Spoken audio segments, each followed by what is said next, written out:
안녕하세요, 구독자 여러분. 저는 이제 50대 후반으로 접어들고 있는 아들 둘을 키운 주부입니다. 이제는 자식들도 성인이 되었으니 다 키워서 장가만 보내면 되겠네요. 저는 몇 해 전 아주 큰 일을 겪게 되었습니다. 제 얼굴에 침을 뱉는 이야기 같아서 속으로 꽁꽁 쌓아두고 있다가 털어봅니다. 여러분은 평생을 보살핀 가족에게 뒤통수를 맞았다가 그것이 진실이 아님을 알게 된다면 어떤 기분이 들 것 같으십니까? 저는 그 일이 아직도 어제의 일처럼 생생하게 떠오른답니다. 그럼 제 이야기 시작해 보도록 하겠습니다. 어릴 때부터 저는 총명하다는 이야기를 자주 들으며 자랐어요. 자기 자식에 대해서는 늘 관대한 부모님이시기에 그럴 수 있다고 생각은 하시겠지만 저는 정말로 숫자에 밝고 한 번 들은 말은 곧잘 이해하는 편이었죠. 그래서인지 부모님이나 부모님의 지인들 혹은 학교 선생님들께서도 저에 대한 칭찬을 아끼지 않으셨어요. 또래 아이들보다 이해가 빠르고 똑똑하다는 이유로 천재 소리를 듣기도 했었고요. 그게 어릴 때는 싫지 않았습니다. 얘는 공부만 조금만 해도 서울대는 그냥 가겠어요. 제가 아주 기대하고 있습니다. 우리 동네에도 현수막을 걸 일이 생길 거라고 말이죠. 그 똘똘한 머리로 조금만 집중하면 못 갈 대학이 없겠는데. 드디어 내 주변에도 박사 한번 배출해보나? 응? 그런 말을 들을 때면 저는 그저 고개를 끄덕이며 받아들였어요. 사실 어린 저는 서울대가 얼마나 대단한 대학인지, 얼마나 똑똑한 사람들이 가는 곳인지 정확히 알지 못했어요. 그래서였는지 서울대야 당연히 갈 수 있지라는 생각을 자연스럽게 했던 것 같아요. 저한테는 그런 칭찬이 어색하거나 낯설지 않았습니다. 하지만 머리가 좋다고 해서 모든 것이 쉬운 건 아니더라고요. 저에게는 그만큼의 지원을 받을 수 있는 환경이 갖춰져 있지 않았거든요. 저희 아버지께서는 공장에서 기계 수리를 하셨고 어머니께서는 반찬가게 주방에서 일하셨어요. 두 분 모두 하루 종일 몸이 부서져라 일했지만 버는 돈은 고스란히 외할머니께 들어갔습니다. 외할머니께서 건강이 너무 좋지 않으셨어요. 신장 질환으로 오랫동안 투석 치료를 받으셔야 했고 크고 작은 병원 치료도 끊이지 않았습니다. 아버지는 고하셨기에 외할머니를 친어머니처럼 여기며 끝까지 책임지겠다는 마음으로 살아오셨어요. 나에게는 장모님이 우리 엄마나 마찬가지야. 내가 아니면 누가 돌보겠어. 그동안 사위라고 묵묵하게 사랑만 주신 분인데. 여보, 정말 고마워. 내가 많이 미안하고 이렇게 우리가 힘들게 살 이유가 전혀 없는데. 그런 소리 하지 말어. 내가 좋아서 그렇게 하고 싶어서 하는 일이니까. 우리가 조금만 더 참고 살자, 응? 아버지는 항상 그렇게 말씀하셨어요. 어머니도 처음엔 조금 힘들어 하셨지만 어느새 묵묵히 그 길을 함께 걸어가셨죠. 하지만 아무래도 수입이 많지 않다 보니 집안 형편은 갈수록 어려워졌습니다. 제가 받아야 할 교육적, 정서적 지원은 자연스레 뒷전으로 밀렸어요. 시간이 흐를수록 외할머니의 병세는 악화됐고 병원비와 약값은 눈덩이처럼 불어났어요. 당연히 집안의 빚도 늘 수밖에 없었죠. 하루하루가 버티는 싸움이었고 가족 모두가 지쳐갔습니다. 어느 날 밤 아버지와 어머니가 작은 목소리로 나누시던 대화가 아직도 생생하게 기억나요. 아주 오래전 기억이지만 말입니다. 여보, 이제 그만 포기해야 하는 거 아닐까? 우리도 너무 힘들잖아. 언제까지 이렇게 병원비로 모든 벌이를 날릴 수도 없는 일이고 말이야. 무슨 그런 소리를 하고 그래? 그래도 우리에게는 어머님이야.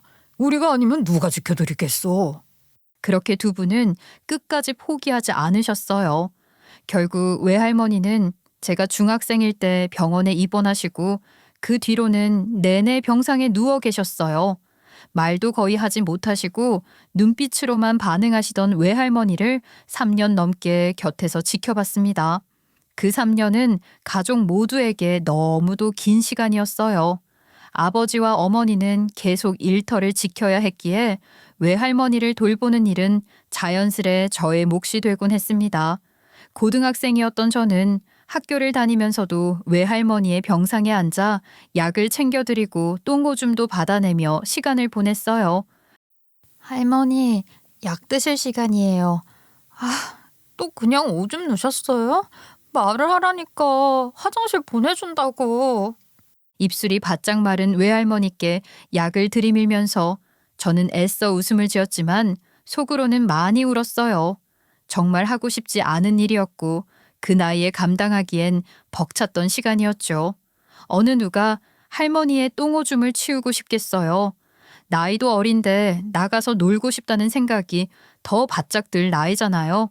하지만 부모님이 바쁘셨으니까 당연하게 제 몫이 되어버리고 말았죠. 꿋꿋하게 버티던 어느 날 제가 고등학교 2학년이 되었을 때 외할머니께서 세상을 떠나셨어요. 병실 한켠에서 숨이 멎은 걸 확인했을 때 저는 눈물이 나기보단 이상한 해방감을 느꼈습니다. 이런 말을 하면 안 된다는 걸 잘 알아요. 하지만 그때 제 마음 한구석에서는 이런 생각이 들더라고요. 이제 조금은 자유로워질 수 있겠구나 하는 못된 생각이요. 외할머니가 돌아가신 후 아버지는 병실에 오래 앉아 계셨습니다.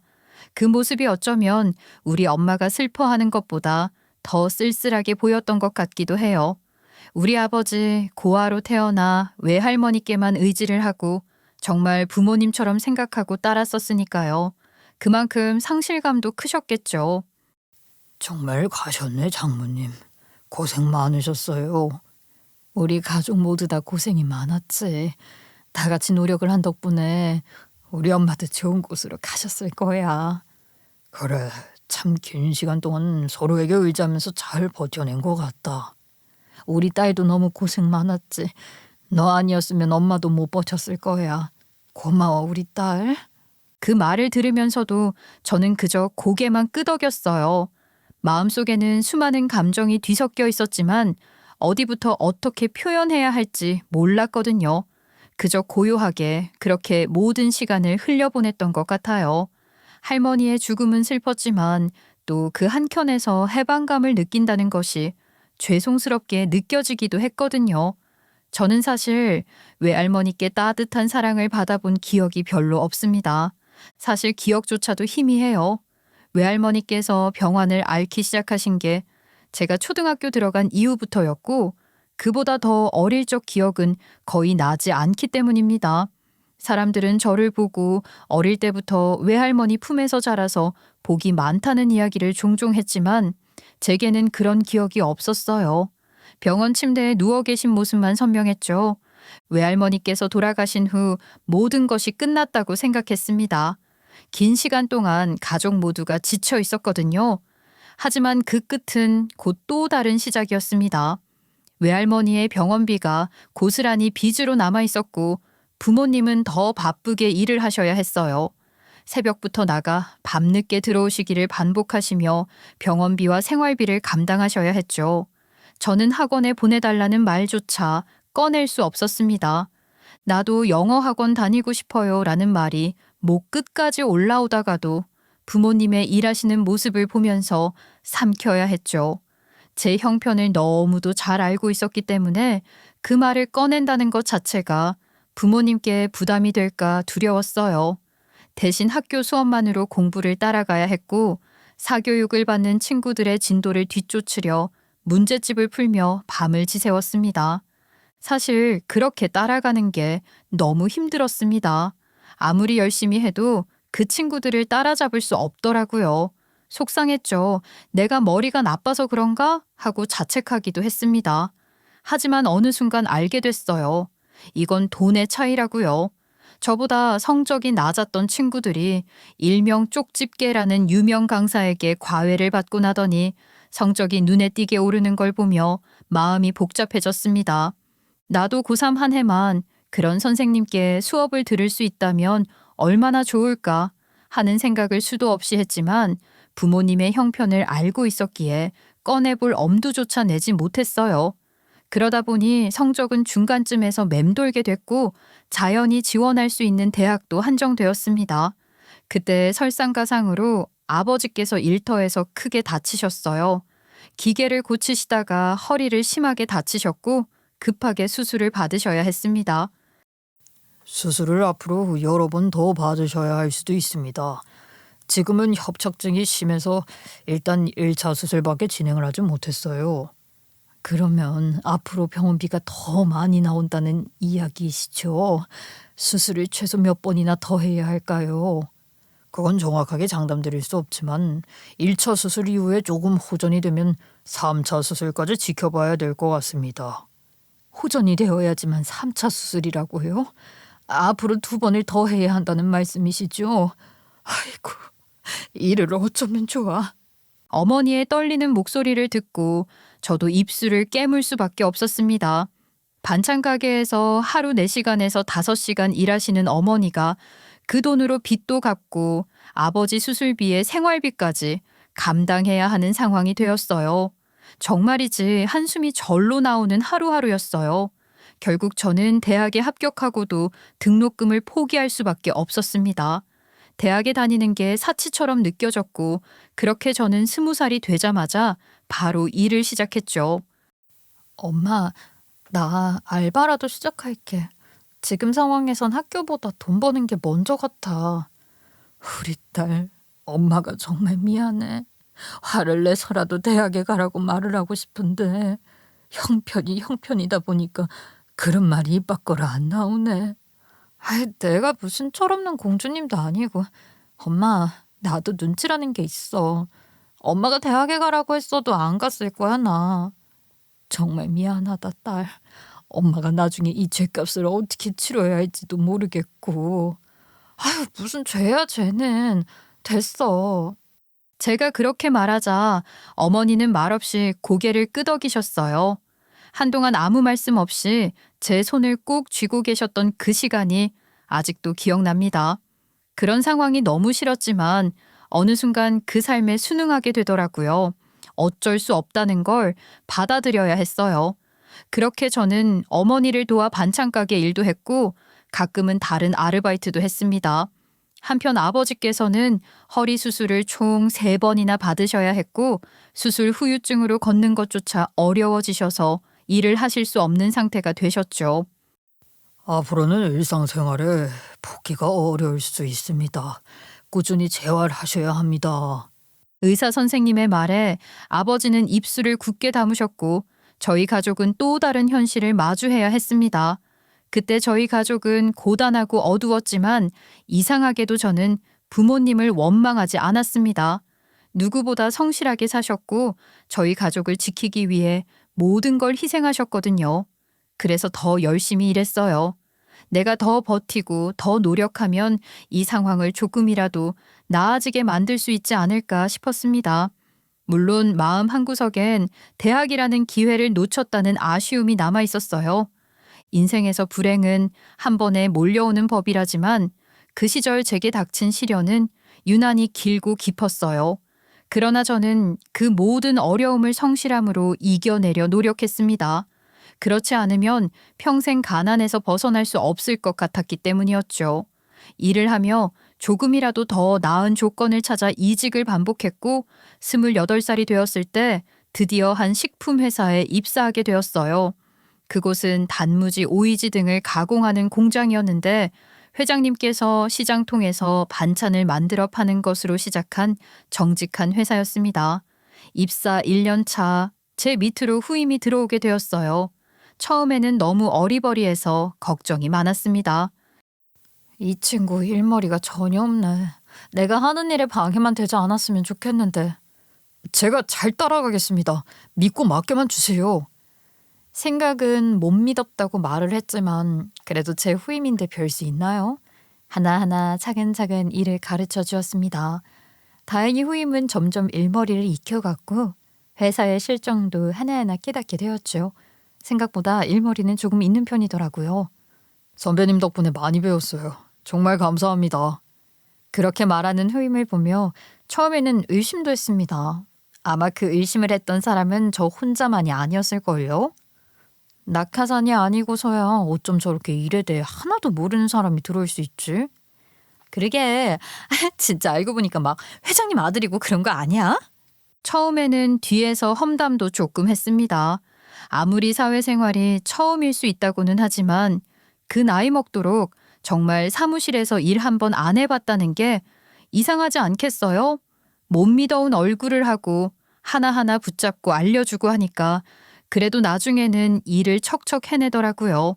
그게 조금 예쁘게 보였을까요?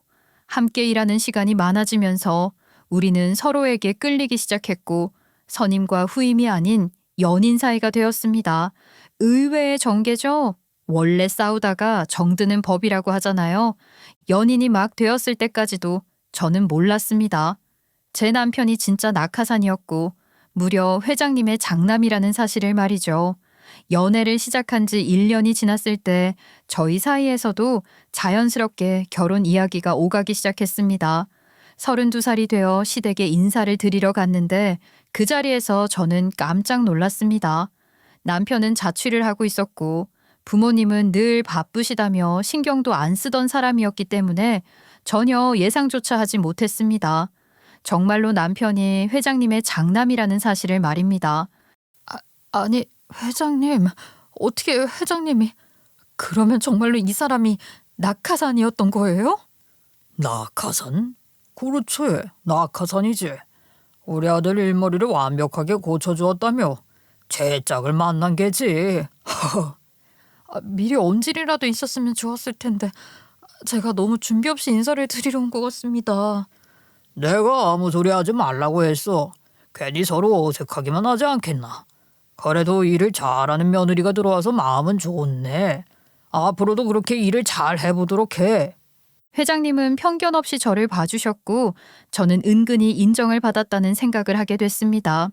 저희는 그렇게 양가에 인사를 드린 이후에 몇 개월간 결혼 준비를 하며 사이를 더 돈독하게 만들었고 결혼식을 올리게 되었어요.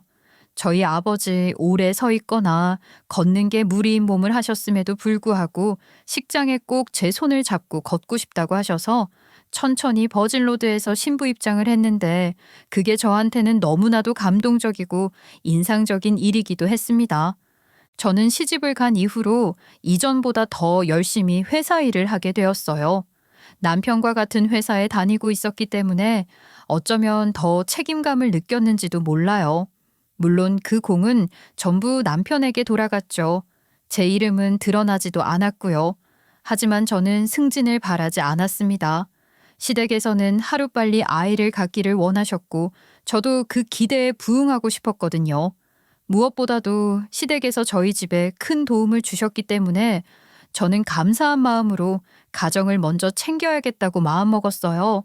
특히 친정에 있던 빚을 시어머님께서 깔끔하게 정리해 주셨을 때는 눈물이 나더라고요.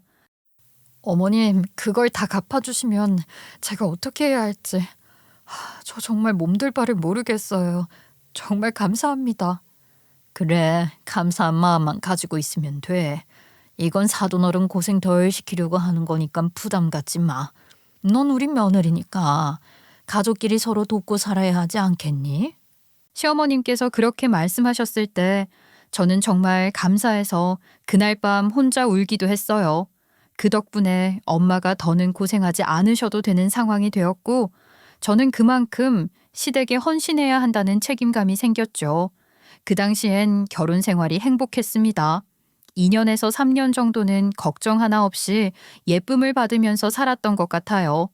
저는 연년생으로 아들을 둘이나 낳았습니다. 우리 며느리 복 터졌지 뭐야. 아들들을 연달아 낳았으니 어쩜 저렇게 야무지냐. 내가 아주 우리 며느리만 보면 걱정이 없어요. 시아버지께서는 아들 둘을 낳았다는 이유로 남편보다 저를 더 좋아해 주셨어요. 시어머님도 저에게 우리 집 복덩이라고 제 덕분에 집안이 환해졌다고 하시며 늘 웃는 얼굴로 대해 주셨고요. 그래서 저는 이대로만 살면 좋겠다고 생각했어요.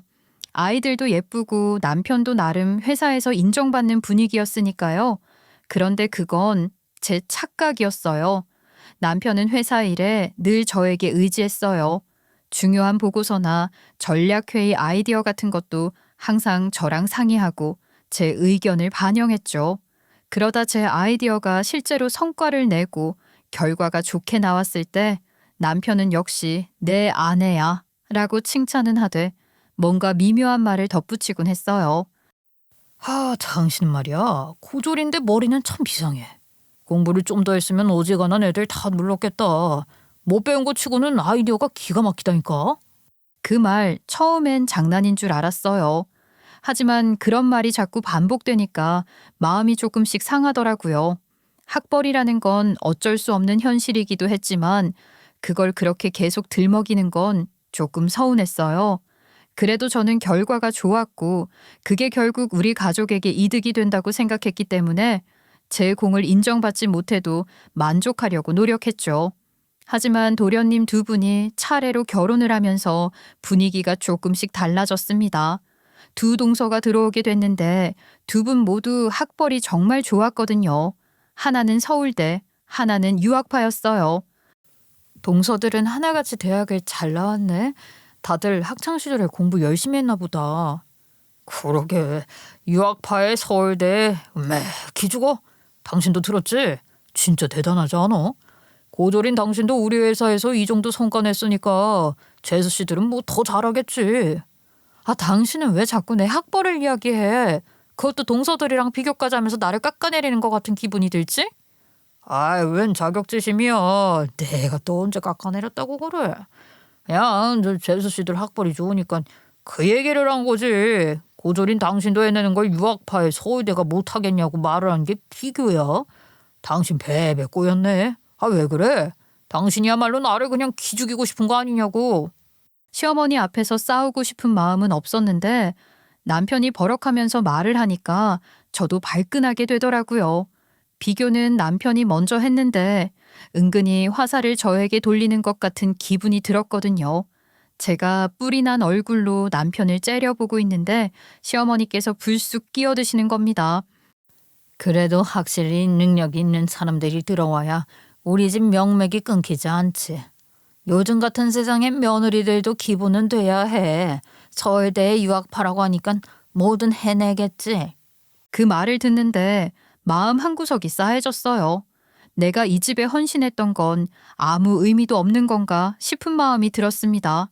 사실 제가 해온 일들이 남편 이름으로 나갔기 때문에 겉으로 보기엔 남편의 공처럼 보였던 거예요. 남편이 회사를 위해 성과를 냈다고 다들 칭찬했지만 그 아이디어의 상당수는 제가 밤새워 고민하고 만들어낸 것들이었거든요. 그런데 사람들은 그걸 몰랐고 인정해주지 않았어요. 저만 알고 있는 사실이라는 게 허무하게 느껴졌어요.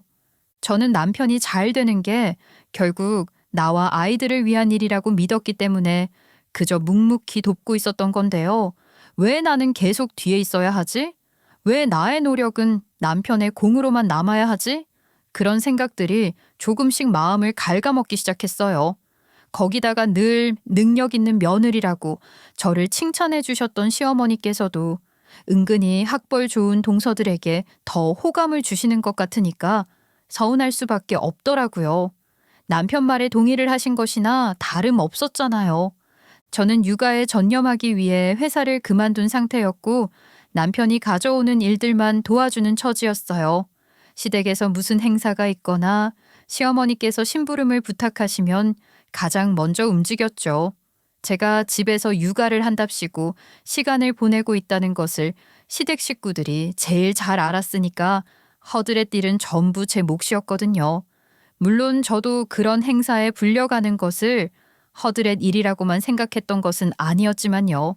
아무튼 시어머니께서는 예전에 저희 집에 있던 빚을 대신 갚아주신 분이셨고 저에게는 그저 감사한 어른이셨어요. 그런 마음 때문에라도 시댁에 헌신하는 게 당연하다고 생각했죠. 명절이나 가족 모임이 있을 때면 동서들은 늘 화장을 곱게 하고 원피스 같은 예쁜 옷을 입고 와서 손님들 앞에서 웃으며 인사를 나눴어요. 반면 저는 바지를 입고 앞치마를 두른 채 행사 준비를 도맡았죠.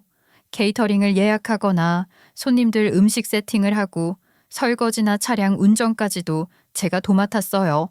마치 행사 실장 같은 역할이었달까요? 그런데도 남편은 가끔 저를 내려보는 말투로 말하곤 했어요.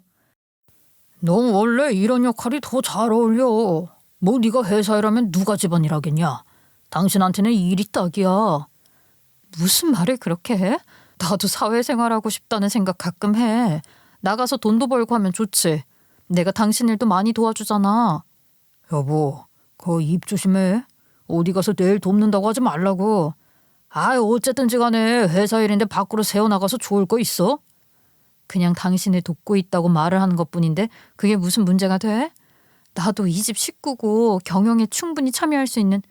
왜 육아한다고 회사도 그만두고 있으면서 회사 대비를 알아서 해야 되겠어? 당신은 그 입이 방정이야. 아휴, 고졸이라 그런가? 그런 기본적인 것도 모르고. 그 말에 마음이 아프긴 했지만 이해하려고 애썼어요. 남편 입장에서야 자격지심이 있었을 수도 있었거든요. 사실 남편이 혼자 결정한 일들은 늘 실패로 돌아갔지만 제가 살짝 조언해준 것들은 언제나 성과가 좋았거든요. 그 때문이었을까요? 어느 날부터 시어머니께서 동서들과는 회사 이야기를 활발히 하시면서도 제가 옆에 앉아있기라도 하면 불쑥 이런 말을 하셨어요. 얘 첫째야. 둘째, 셋째야. 회사 일을 돕고 있으니 그렇다 치지만 너는 그런 거 들으면 뭐하냐? 어차피 너랑은 상관없는 얘기잖아. 그건 그렇죠, 형님.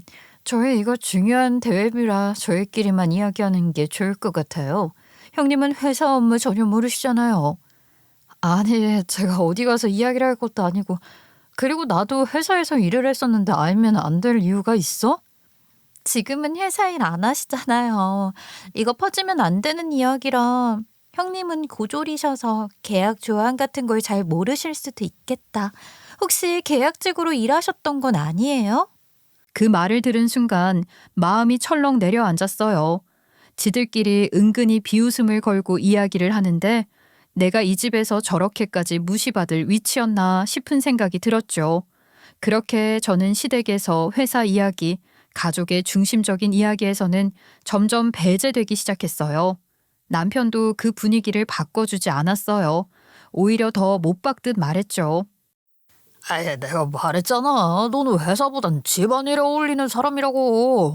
재수 씨들이랑 다르지? 그 말 한마디에 저는 완전히 집안의 식모가 된 기분이었어요. 아이들 챙기고 밥하고 뒷정리하면서 조용히 웃고 있는 존재 말이에요.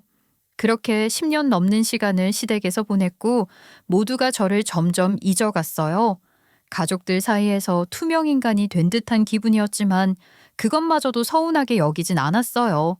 시어머니께 그동안 받은 것이 많다고 생각했고 그 은혜를 갚는다는 마음 하나로 버틴 것이었죠. 그렇게 시간이 흘러 제가 50살이 되었을 무렵 시어머니께서 갑작스럽게 뇌졸중으로 쓰러지셨어요. 처음에는 가족 모두가 놀라고 걱정했죠. 병원에 모였을 때 동서들은 이런저런 말을 했어요. 감염인을 따로 두는 게 낫지 않을까요? 아무래도 전문가가 관리하는 게 좋잖아요. 그래요. 저희도 일이 바빠서 시간이 없어서 어머님 병간호 따로 못할 것 같은데 전문가가 하는 게 좋겠죠. 에이, 뭐하러 그래? 우리 와이프가 집에서 놀고 먹고 있는데 너는 집에서 하는 일도 없는데 간병인까지 써야 하냐? 돈 아깝게. 네가 하면 되잖아. 어머, 맞네요. 형님이 하시는 게 좋겠어요. 저희는 아무래도 회사 일이 더 많다 보니까 어렵지만 형님은 가능하시잖아요. 어머님께서 형님을 예뻐하시기도 했고요. 그쵸. 형님이 늘 집안일 잘하셨잖아요. 간병도 더 잘하실 것 같아요. 굳이 비싼 돈 들일 필요도 없고 잘 됐네요. 그 순간 모두가 저를 쳐다보고 있는데 싫다는 소리가 안 나오더라고요. 저는 말없이 고개를 끄덕였어요. 저 혼자만을 위한 선택권은 애초에 없다는 걸 알았으니까요. 그렇게 저는 시어머니의 병간호를 맡게 되었어요. 대소변을 받아내고 식사를 챙기고 병원 스케줄까지 모두 제가 관리했죠. 누군가는 이렇게 말할지도 몰라요. 그동안 받은 만큼 한 거 아니냐고요. 하지만 정작 저는 그 받은 것이라는 게 무엇이었는지조차 점점 헷갈리기 시작했습니다. 저는 그냥 가족이니까, 며느리니까 어쩌면 착해서 그런 걸지도 모르겠습니다. 그저 당연한 일인 줄 알았어요. 그게 제 몫인 줄 알았고요. 사실 저는 외할머니의 병간호를 오래도록 했던 경험이 있어서 그런지 시어머님을 간호하게 된 것이 그렇게 두렵거나 어렵게 느껴지지는 않았습니다. 오히려 내가 할 수 있는 일이라는 생각이 강했죠. 시어머님께서 쓰러지신 이후 저는 아예 시어머님을 저희 집으로 모셔와 함께 생활하며 간병을 시작했습니다. 밤샘 간호는 물론 대소변 처리까지도 제가 도맡았습니다. 처음에는 시어머님도 당황하신 듯 했지만 시간이 지날수록 점점 더 의지하시더군요. 시어머님께서는 거동이 몹시 불편하셨습니다. 화장실이 가고 싶다고 말씀하시는 것조차 어려워하셨고 자존심이 상하신다며 기저귀 차는 것도 몹시 거부하셨습니다. 그러다 보니 종종 참다가 바지에 지르시곤 했습니다. 저는 그럴 때마다 말없이 처리했어요. 시어머니께서는 부끄러워하셨지만 제가 아무런 말도 하지 않고 묵묵히 치워나가니 그거 고맙다는 표정만 지으셨어요. 하지만 저의 고생이 점점 더해질수록 마음 한편으로 서운함도 쌓였습니다. 특히 동서들이 거의 찾아오지 않는 것이 마음에 걸렸습니다. 그래서 어느 날 조심스럽게 말했죠. 동서들, 그래도 어머님 한 번씩 자주 찾아와 줘야 하는 거 아니야? 어머님도 좋아하시잖아. 동서들이 자주 와서 말벗 좀 해드려. 형님, 저희가 뭐 시간이 남아도는 줄 아세요? 지금도 겨우겨우 시간 내서 온 거라고요. 동서들은 저에게 투덜거렸어요. 저는 동서들이 시어머니께 너무 한다고 생각을 했지만 굳이 입 밖으로 꺼내지 않았죠. 그런데 속으로 삼킨 그 말이 저에게 부메랑이 되어 돌아오더라니까요. 어느 날 동서들과 한참 동안 전화를 마친 시어머니께서 어눌한 말투로 저에게 쏘아붙이듯이 말을 하시는 겁니다. 얘 첫째야, 너 요즘 힘들다고 애들한테 투덜댔니? 복직하고 싶은 욕심 있는 거 아니냐고 하던데 나 간병하기 싫은 거야? 네? 아니요. 저는 그런 말을 한 적 없는걸요. 잘못 이해하신 거 아니고요. 애들이 그러더라. 네가 간병하기 싫어서 애들 보고 자주 찾아오라고 일 좀 하라고 했다던데 내 앞에서는 군소리 없이 착한 척하더니 실망이 크다. 순간 숨이 턱 막혔습니다. 저는 그런 의도로 말한 것이 아니었는데 동서들이 제 말을 왜곡해 시어머니께 전한 것이었습니다. 형님이 우리한테 일을 미루려고 한다. 형님은 회사에 다시 들어가고 싶은 게 분명하다는 식으로 말이죠. 시어머님은 동서들의 말에 슬쩍 넘어가셨고 그때부터 저를 눈치 없는 며느리로, 일에 욕심을 내는 며느리로 대하기 시작하셨습니다. 서운했지만 속으로 사겼습니다. 시어머님의 상태가 더 중요하니까요. 그러던 어느 날 집에 놀러온 동서들에게 시어머니를 잠시 맡기고 볼일을 보다가 저는 충격적인 장면을 목격했습니다. 동서들이 시어머니 방안을 뒤지고 있었던 겁니다. 마치 뭔가를 찾는 사람들처럼 조심스러운 기색도 없이 서랍장을 여닫고 있었습니다. 저는 놀라서 말했습니다. 지금 뭐 하는 거야? 어머님 방은 사적인 공간인데 그러면 안 되지. 둘째 동서 뭘 뒤지고 있었던 건데? 어머, 뒤지긴 뭘 뒤져요. 청소한 건데. 형님, 너무 예민하시다. 저희를 무슨 도둑으로 물고 싶으세요? 형님보다 저희가 더 똑똑하고 학벌도 좋은데 그런 짓을 할까 봐요. 동서들은 아무렇지 않게 고개를 돌리더니 이내 집을 나가면서 또 시어머니께 전화를 하셨습니다. 결과는 뻔했죠. 또 다시 저를 험담하고 이간질을 하며 저를 나쁜 사람으로 만들었습니다. 이런 일들이 반복되면서 시어머니는 점점 저에게 차가워지셨고 저의 말을 잘 믿지 않으셨습니다. 하지만 정작 시어머니의 실질적인 보호자는 저 하나뿐이었습니다. 남편조차 시어머니께 관심이 없었고 늘 회사 이야기만 했습니다. 동서들과 함께 회의하듯 이야기하며 웃고 떠드는 모습이 저를 더욱 외롭게 만들었습니다. 당신 어머니는 지금 누가 돌보고 있는지 생각은 해봤어? 동서들은 회사 이야기만 하지 않나? 너무하는 거 아니야? 당신이 잘 챙기고 있으니까 우리 할 일이 없는 거지. 가족이라는 게 원래 그런 거 아니야? 형님은 고생만 하시고 참 안 됐다. 그래도 가족이니까 그렇게 하는 거죠. 형님이 지금 와서 회사에 복직하실 건 아니잖아요. 뭐 그럴 능력도 안 되고요. 나도 당당하게 입사했던 사람인데 그럴 능력이 왜 안 돼? 요즘 저희 회사뿐만 아니라 다른 회사도 고졸은 안 뽑거든요. 그 말에 담긴 얄밉고 얕은 조롱은 저를 더 깊은 침묵으로 밀어 넣었습니다. 그래도 저는 무려 5년이라는 시간을 그렇게 버텼습니다. 누구의 도움도 받지 않은 채 묵묵히 시어머니를 간호했죠. 시어머니의 병세는 결국 악화되었고 하늘나라로 가시게 되었어요. 장례식장에서 저는 말로 표현할 수 없을 만큼 속상하고 슬펐습니다. 시어머니의 부재가 현실로 다가왔고 마음 한구석이 뻥 뚫린 듯 했죠.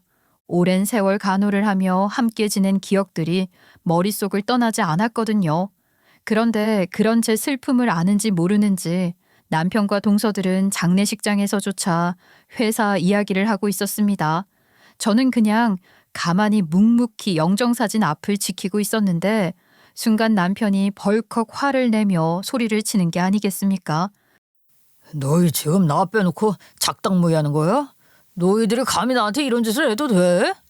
여보, 갑자기 그게 무슨 소리야? 왜 그렇게 화를 내고 그래? 야, 너는 그 긴 시간 동안 우리 엄마 병간호라 했으면서 우리 엄마 마음 하나 구슬리지 못했냐?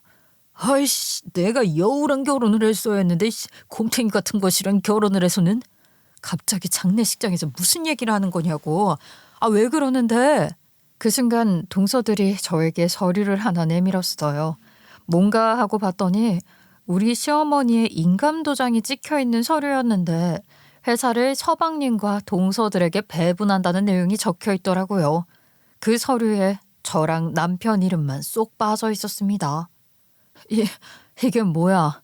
아무리 그래도 그렇지 어머님이 장남 이름만 쏙 빼놓고 배분을 할 리가 있어? 잘못된 거겠지. 이거 어머님이 도장 찍으신 거 맞아요. 아주버님이 회사에서 하는 일이 뭐가 있다고요? 성공한 프로젝트들도 다 고졸인 형님 덕인데 그런 사람에게 어떻게 회사를 맡길 수 있어요? 순간 너무 기가 막히더라고요. 그 순간 장례식장 입구에서 검은 정장을 입은 남자가 뚜벅뚜벅 걸어오더니 저희들 앞에 서서 변호사라고 소개를 하더라고요. 동서들은 물론이고 남편까지도 처음 듣는다는 얼굴을 하고 있었죠. 그리고는 속전속결로 유언장을 읽어내려가는 것이 아니겠습니까? 일단 일장 유언부터 읽겠습니다. 둘째와 셋째 며느리에게 현금 5억 원씩의 유산을 남긴다. 그리고 장남의 몫으로는 농업지역으로 묶인 지방의 땅 2,000평을 상속하고 둘째 아들에게는 신사동에 있는 건물 한 채, 셋째 아들에게는 청담동에 있는 건물 한 채를 상속한다. 아니, 그게 유언장이라고요? 고생은 제가 다 했는데 제 몫의 상속은 없을 뿐더러 현금 5억에 서울에 있는 건물 한 채씩 받는 동안 우리 남편은 지방의 농업지역으로 묶인 땅 2,000평이 끝이라고요? 아, 하나 더 있습니다. 이 고쟁이 바지 하나 남기셨거든요.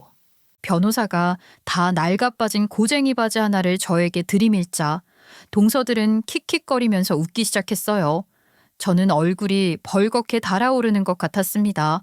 평생 병수발을 들었더니 저에게 고작 고쟁이 바지를 남기는 게 맞는 건가요? 어이없어서 멍하니 있으니 킥킥 웃던 동서들이 아주 깔깔거리면서 웃더라고요. 평생 식모 노릇하더니만 웃겨 죽겠다고요.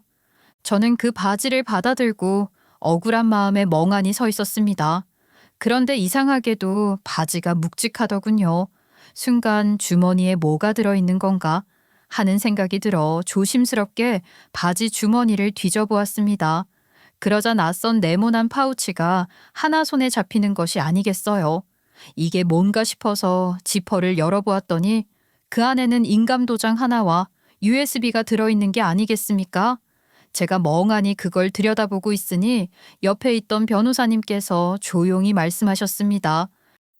의뢰인께서 주신 물건 안에 들어있던 USB니까 확인을 해보시는 것이 좋겠습니다.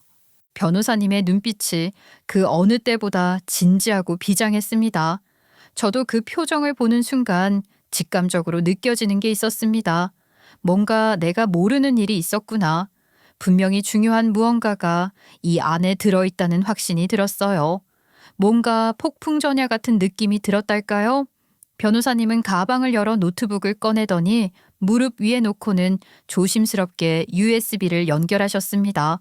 그 조용한 분위기 속에서 저희는 말없이 화면을 응시하고 있었죠. 동서들도 처음에는 뭐가 뭔지 몰라 멀뚱히 보고 있었지만 USB에서 파일 목록이 주르륵 뜨자 표정이 서서히 변해가기 시작했어요. 특히 둘째 동서는 얼굴이 창백해지더니 손톱을 물어뜯기 시작하는 게 아니겠습니까? 사람이 극도의 불안함을 느낄 때 나오는 행동이잖아요.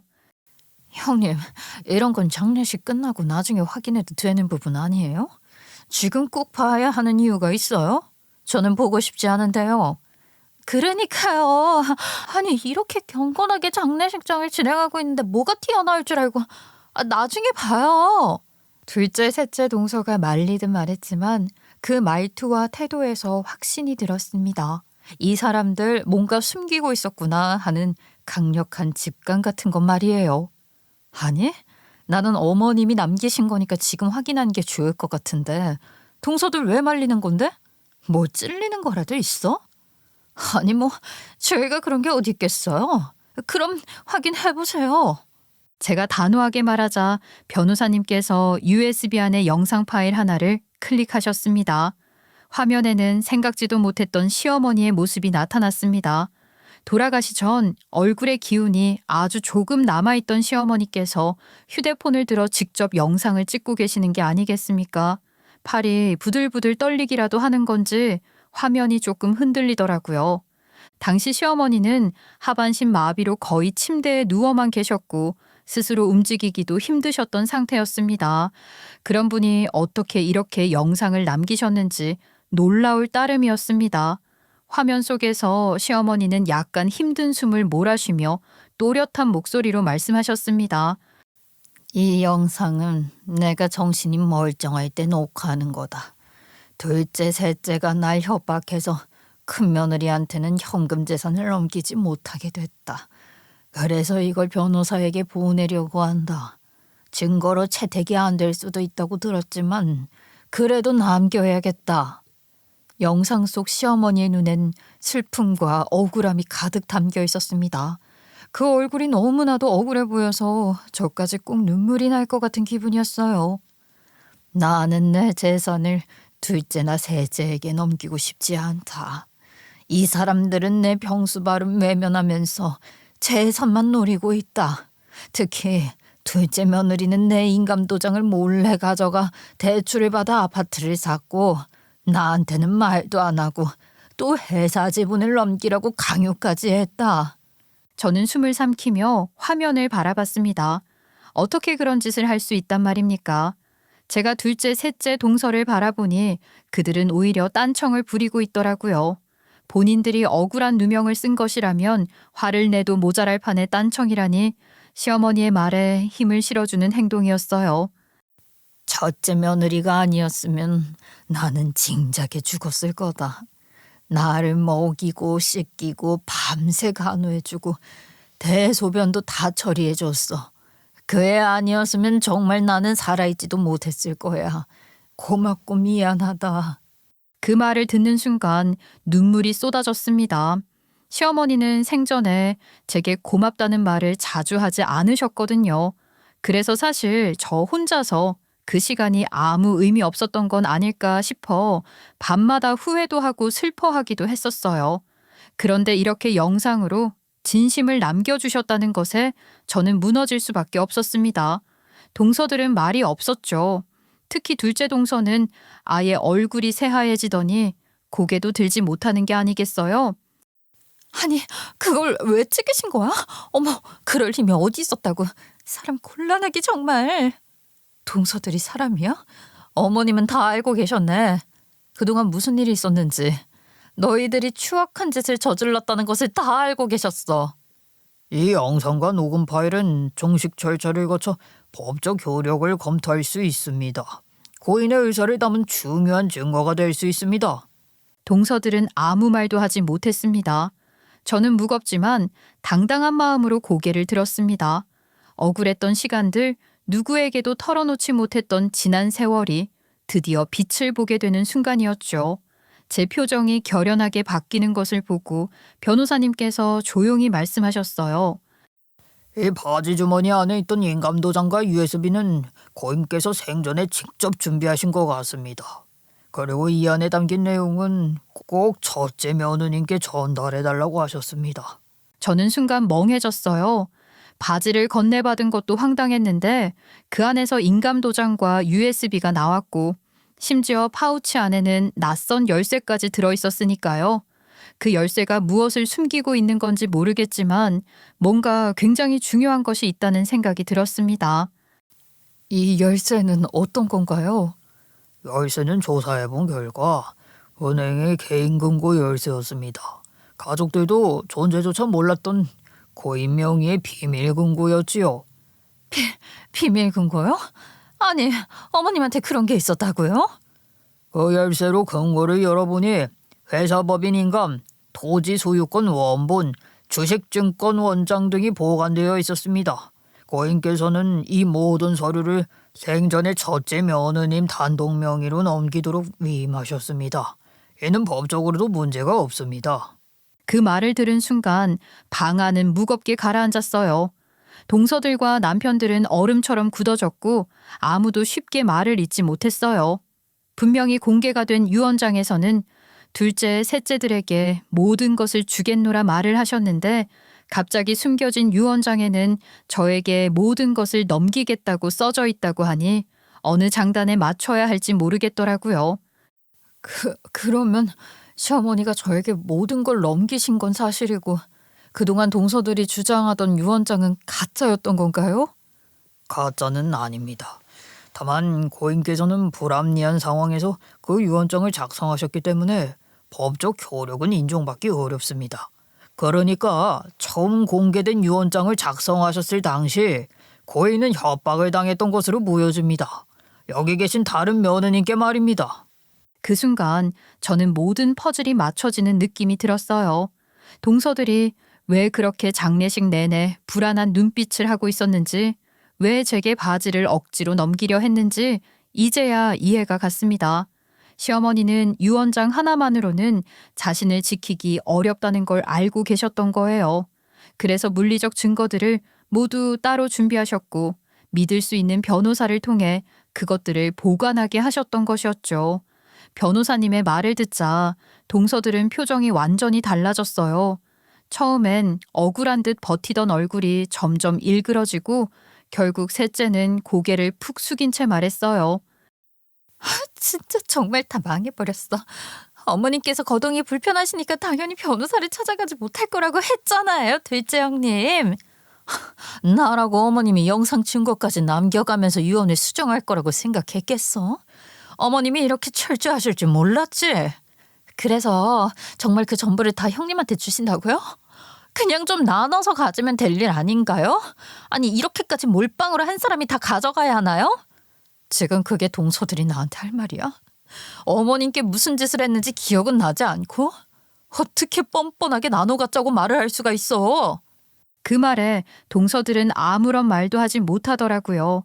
지들이 전부 챙길 수 있을 줄 알았을 땐 고쟁이 바지를 넘겨받은 저를 보고 깔깔거리면서 비웃더니 상황이 180도 역전이 되니까 갑자기 유류분 청구 소송을 하면 되는 거 아니냐면서 지들끼리 쑥덕거리며 저에게 나눠달라고 말을 하는데 이게 사람인지 사람 탈을 쓴 짐승인지 헷갈리기까지 했어요.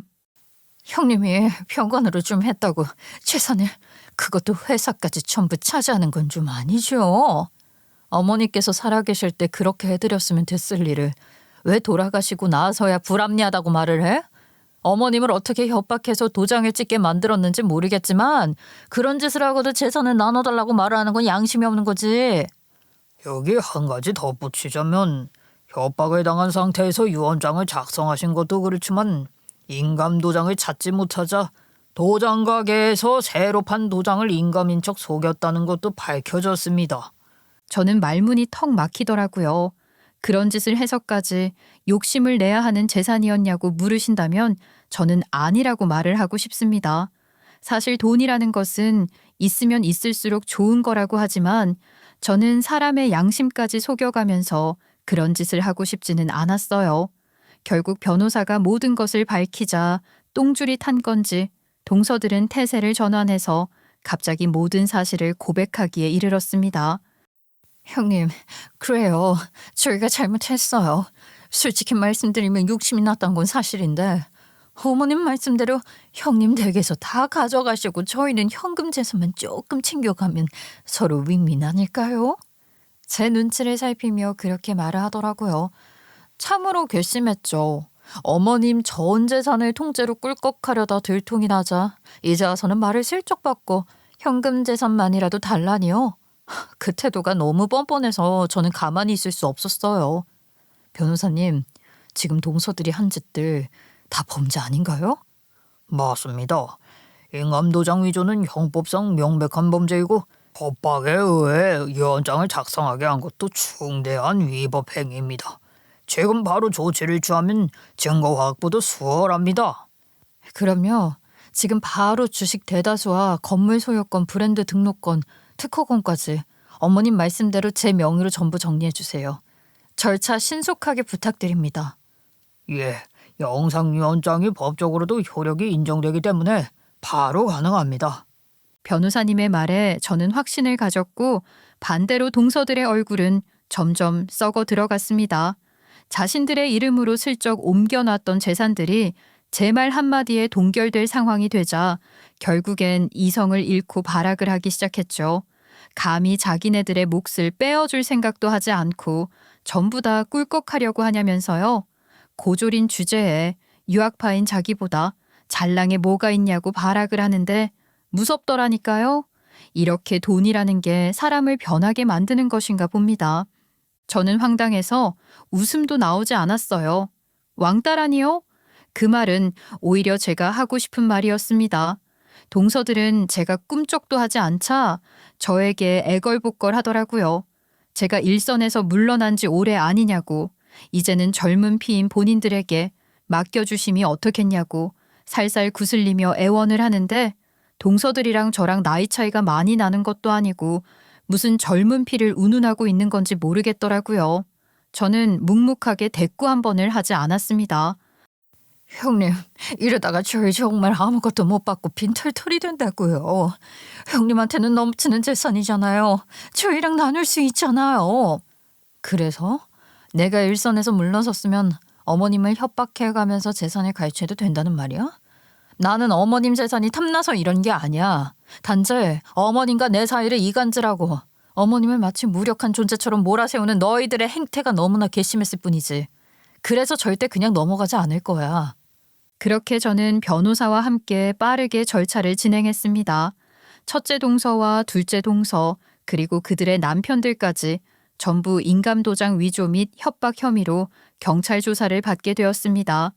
그 결과 상속권 자체가 박탈되었고 그들이 욕심내던 재산은 손도 대지 못하게 되었죠. 남편은 그 소식을 듣고 어색한 미소를 지으며 저에게 말을 걸었습니다. 이야, 당신이 정말 똑부러지게 처리해줘서 다행이야. 덕분에 우리 회사, 우리 재산을 지켜낸 거야. 당신 정말 대박이야. 하지만 저는 그 말이 전혀 감흥이 없었습니다. 이미 몇 년 전부터 남편에게는 큰 실망을 해왔고 이번 일로 마지막 기대마저 무너졌기 때문입니다. 눈치도 없는 건지 저에게 정말 잘했다면서 역시 일은 저에게 맡기는 게 제일 속 편한 거라고 막 엄지척을 척척 날리는데 이 인간의 뒤통수를 후리고 싶다는 생각이 절로 들더라고요. 나는 네가 네 동생들만큼 최악의 인간은 아니라고 생각했어. 적어도 내 편은 들어줄 줄 알았거든. 하지만 그게 아니란 걸 이번에 똑똑히 알게 됐고 이제 당신이랑은 더 이상 뭔가를 이어가고 싶은 생각이 없다. 남편은 저에게 그게 무슨 소리냐는 얼굴을 하고 되물었고 저는 단호하게 이제 우리 사이는 끝이라고 말을 했습니다. 남편은 눈만 껌뻑껌뻑이더라고요. 말귀 못 알아들어? 늘 나한테 자격지심 있냐고 물어봤지? 나 고졸이라고 폄하하면서. 그건 네 자격지심이야. 네가 나한테 가진 자격지심. 우리 이제 이혼해. 그 말에 남편은 말을 잇지 못하고 저를 바라볼 뿐이었습니다. 어머님의 영상 유언에 따르면 모든 재산은 저에게 넘어오게 되어 있었죠. 저는 그 뜻을 그대로 따르기로 했고 어머님께서 지켜주시고자 했던 것들을 끝까지 지키기로 결심했어요. 저는 어머님이 남긴 열쇠처럼 중요한 것들을 절대 누구에게도 넘기지 않겠다는 마음을 다시금 다잡았습니다. 남편은 어이없다는 듯한 표정을 지으며 말했습니다. 아이, 나도 몰랐어. 진짜야. 동생들이 이렇게까지 뒤통수를 칠 줄은 나도 상상도 못했다고. 하지만 저는 이미 그런 말들로 위로받을 수 없는 상태였습니다. 남편에게 실망한 지는 오래였고 사실 마음속으로는 이혼까지도 생각하고 있었던 상황이었습니다. 그저 시어머니 때문에 그리고 저희 부모님이 생각나서 그 말을 꺼내지 못하고 있었던 것뿐이었죠. 당신이 내 편이 아니라는 걸 알게 된 지는 한참 됐어. 언젠가는 정리해야지. 정리해야 할 관계라고 생각했고. 제 말을 들은 남편은 다급한 표정으로 무릎을 꿇고 빌기 시작했습니다. 참, 이 집안 사람들의 무릎은 참으로 가볍더라고요. 아니, 무릎을 꿇으면 모든 것이 해결된다는 생각을 가진 것부터가 오만했어요. 진짜 이혼하겠다는 거야?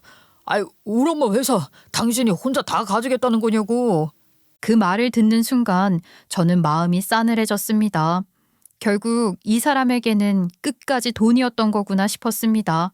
저라는 사람보다, 우리 가족보다, 시어머니의 뜻보다 결국 돈이 우선이었던 사람이었습니다. 돈이 아니었으면 저랑 결혼 생활을 이어가겠다는 생각을 했을까요? 저는 아니라고 봅니다. 그저 모든 재산이 저에게 오게 되었기 때문에 이 사람이 저에게 매달린다는 것을 알았죠. 저는 조용히 이혼은 무조건 할 것이라고 대답했고 변호사에게 이혼 소송을 정식으로 맡아달라고 의뢰를 했습니다. 그렇게 저와 남편 사이의 관계는 법적 분쟁으로 이어졌습니다. 물론 그 과정은 생각보다 훨씬 더 지난했고 지독했습니다. 동서들과 그 남편들은 여전히 재산권에 대한 주장을 멈추지 않더라고요. 그러나 이미 위조된 인감도장과 시어머니를 상대로 한 협박 사실들이 명확하게 드러나 있었기 때문에 상속권은 물론 재산권에 대한 권리도 법적으로 박탈당했습니다. 남편 또한 재산 분할을 요구하며 나섰지만 그 역시 동서들과의 긴밀한 관계가 밝혀졌고 처음부터 이 모든 과정에 관여하고 있었다는 정황 증거들이 쏟아졌어요. 결국 재산권을 주장할 수 없다는 판결이 내려졌고 시어머니가 남긴 유산과 회사, 건물, 주식 등 모든 것은 저에게로 넘어오게 되었습니다. 그 싸움은 무려 2년이라는 긴 시간이 걸렸습니다. 육체적으로도 정신적으로도 참으로 고된 시간이었지만 저는 끝까지 포기하지 않았어요. 그리고 그 모든 과정을 이겨낸 끝에 저는 시어머니의 회사 대표 자리에 취임하게 되었습니다. 그동안 아무 능력도 없이 회사의 자리만 차지하고 있었던 동서들과 남편까지 포함하여 회사 내부에 뿌리 내린 사람들은 모두 정리해버렸죠. 저는 그 누구에게도 사적인 감정을 갖지 않았습니다. 단지 이 회사는 저와 시어머니의 것이며 시어머니가 일군 업적이 더는 훼손되어서는 안 된다고 생각했기 때문이었어요. 어머님이 저에게 남긴 건 단순한 돈이 아니었어요. 어머님의 수십 년 피땀 어린 업적, 그리고 그 가치를 이해하고 지켜낼 수 있는 사람이 저라고 믿으셨기 때문에 저에게 맡기셨다고 생각하고 그 뜻을 이어가기로 결심했지요. 저는 그렇게 마음을 다잡았습니다. 이 모든 것이 결국 제가 참고 견뎌낸 시간에 대한 정의라고 생각하기로 했고요. 남편과의 이혼 역시 법적으로 마무리가 되었습니다. 두 아들에 대한 양육권은 제가 가져왔고 지금도 그 아이들을 위해 최선을 다하며 하루하루를 살아가고 있답니다. 때로는 지치고 힘들 때도 있지만 아이들을 바라보면 다시 힘이 나더라고요. 그렇게 저는 살아가고 있습니다. 앞으로 제 나이가 더 들게 되면 회사를 전문 경영인에게 맡기고 조금은 여유로운 삶을 꿈꿔보고도 싶은 생각도 있어요. 하지만 아직은 아닙니다. 아직은 어머님의 뜻을 그리고 저 자신이 쌓아 올린 것을 더 단단히 지켜내야 할 시간이니까요. 그 먼 미래의 날이 올 때까지 저는 오늘도 달려보려고 합니다. 여러분들, 제 인생을 같이 응원해 주시면 고마울 것 같아요. 제 이야기 들어주셔서 감사합니다.